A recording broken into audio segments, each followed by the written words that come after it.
North Karachi से मुबैना तौर पर अगवा होने वाला 7 साला सालिम ताहाल बाजियाब ना हो सका है। SSP सेंट्रल के ऑफिस के बाहर एहतजाज का भी कोई नतीजा नहीं निकला। वालिद मोहसिन परवेज ने कहा है कि 2 रोज में मामला दब गया, मेरे बेटे का केस ऊपर तक नहीं जा रहा है। आज एहतजाज के दौरान SSP साहब की कॉल आई है। SSP ने कहा कि आपके केस पर काम चल रहा है।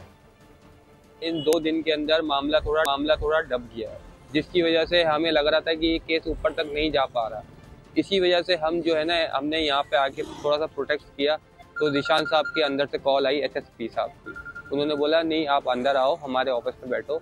जब उन्होंने पूरी तफसीलात हमें बताई कि आपके केस के ऊपर काम चल रहा है और मैं नहीं, हर एक डिस्ट्रिक्ट से पुलिस स्टेशन काम कर रही है इसके ऊपर। आज 8 दिन हो चुके हैं, हमें फर्स्ट डे से ही किसी पे शक नहीं था, ठीक है ना। और वो हमने पहले ही बोल दिया था अगर किसी के ऊपर शक होता तो हम फर्स्ट डे ही बता देते इस चीज़ को लेके, लेकिन हमें किसी के ऊपर शक नहीं है।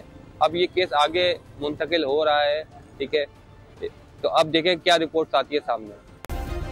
सब्सक्राइब करें और बेल दबाएं ताकि कोई खबर रह न जाए।